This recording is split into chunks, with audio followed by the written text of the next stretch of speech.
Sam Pittman has picked up another one. We got to talk about it after the bumper. Don't be cornering me. Hold up. Time. You gotta help me with that corner What's up, kinfolk? It's RJ Young. I am not on a step mill. Consider hitting the like and subscribe button because I upload a video every single day. It's always college football related, sports related. We have a good time. And today, we got to talk about Chase Lowry.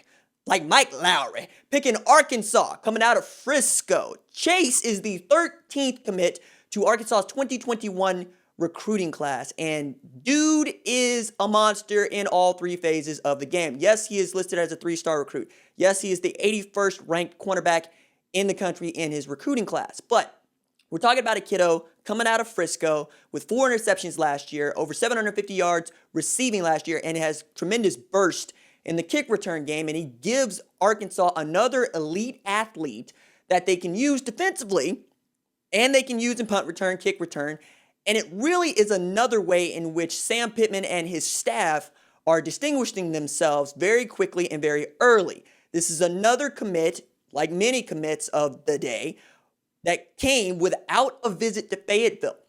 Now, I'm worried for many about the decommitment season to come if we get college football and we can have visits and those sorts of things.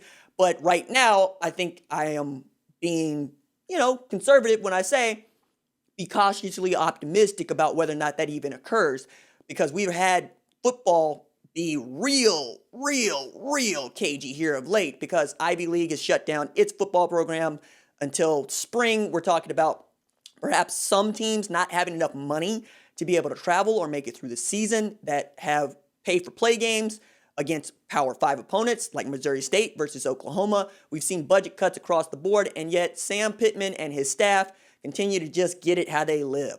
Sam Carter ran lead on securing Lowry's commitment to Arkansas. If that name sounds familiar, it's because it should. He was an all Big 12 defensive back at Texas Christian. And one of the things that we know for sure is that Gary Patterson knows how to coach defense and that his defensive backs come out not just knowing the game, but playing the game exceptionally well. Jason Verrett comes to mind for me. I just remember that dude could take away almost anybody on a football field.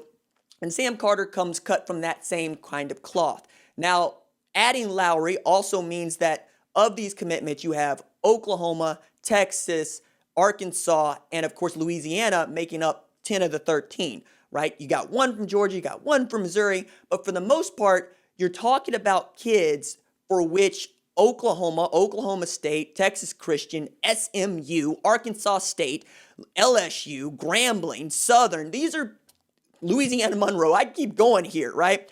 These are kids that aren't necessarily looked over, but they aren't valued in the way that they should be, or the evaluation is off. Like right now, the top-rated commit to Arkansas's 2021 class is from Tulsa. His name's AJ Green. He's got legitimate 10-second, 100-yard dash speed.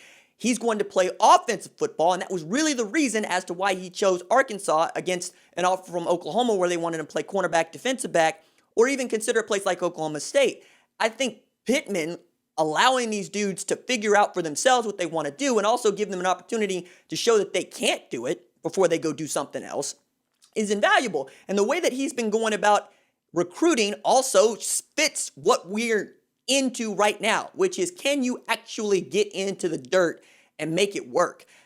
I love this time as a sports talk show host because I just saw a tweet where Skip Bayless is saying that they're going to argue on Undisputed about whether or not LeBron James and Mike Tyson would fight and whether or not LeBron James would beat Mike Tyson in a boxing match, to which I'm going, it's not even the end of summer, and y'all already run out of summer topics. There are some guys that are built for actually looking at the dirt and creating you a shopping mall out of nothing but a toothpick and matches. I like to think that I'm one of those folks. Like, I'm a wartime kind of guy. That's where I get down. I'm useless in peacetime. I think the same thing is true of a guy like Sam Pittman, who has made his name as a recruiter.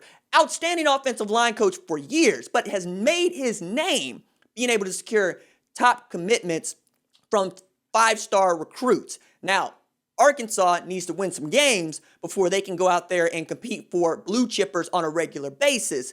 But it should speak volumes right now as to just how good they have been knowing what Arkansas had been the last couple of years with Chad Morris, right? And we can take it back to John Smith when it really started to fall off a cliff with Brett Bielema and all of the embarrassing things that have gone on around Arkansas, particularly as it relates to contracts and buyouts. I mean, Jeff Long signs Brett Bielema to this stupid contract after they barely beat Texas in a Texas Bowl.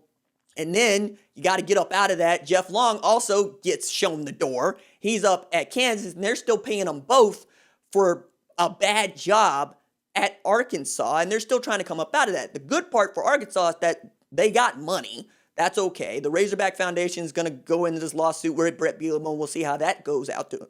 But I'm interested to see what a healthy football program looks like at Arkansas, because the last time a healthy football program was at Arkansas, they were really good, right? Now I look at that staff, and again, Sam Carter, Kendall Briles, Barry Odom, Hot Sauce, Brad Davis, along with Sam Pittman leading the charge. And Sam has had really important wins during this offseason. As I've alluded to and will continue to say, while Jim Harbaugh keeps catching L's of his own making, Sam Pittman, Tom Herman, Lincoln Riley, basically the guys that I got to keep my eye on here locally, have done a great job. And then we got Mike Gundy over here doing his own little thing over there, and that's driving me a different kind of crazy.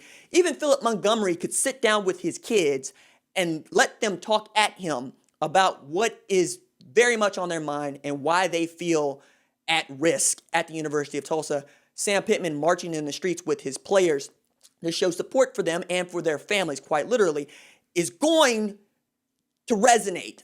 And he's going to go back into these places where he's getting wins, where he is stomping out a regional footprint and win not just the Chase Lowrys and the AJ Greens of the world, but I'm not surprised to see him go head up for the only 4- and 5-star guys that might come out of an Oklahoma or an Arkansas in any given year, because it just doesn't produce that many blue chippers. And then once they get to be back to where they were, we're looking at a nationally ranked Arkansas squad. We're looking at an Arkansas squad that's playing for perhaps a berth in a New Year's Six Bowl, which is a couple years down the road. I get it. But then you can recruit nationally, right? Have a good showing at Notre Dame this year when you get to play that game. Have a good showing where you win a couple of games that you should win in the SEC.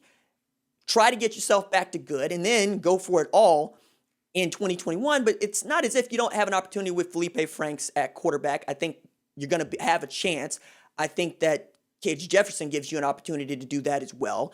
I really love signing Malik Hornsby. I think that he's going to be dynamic in that offense, especially with his ability to play. And then, we could talk about Trey Knox if that's where you guys want to go. And I understand that there's a lot of people that are very high on him and Trey Burks. But let's talk a little bit more about Chase before we close this out. I mentioned four interceptions, 48 tackles, 8 pass breakups, tackle for loss, a forced fumble, and 34 receptions to go along with those 758 yards receiving with 7 touchdowns.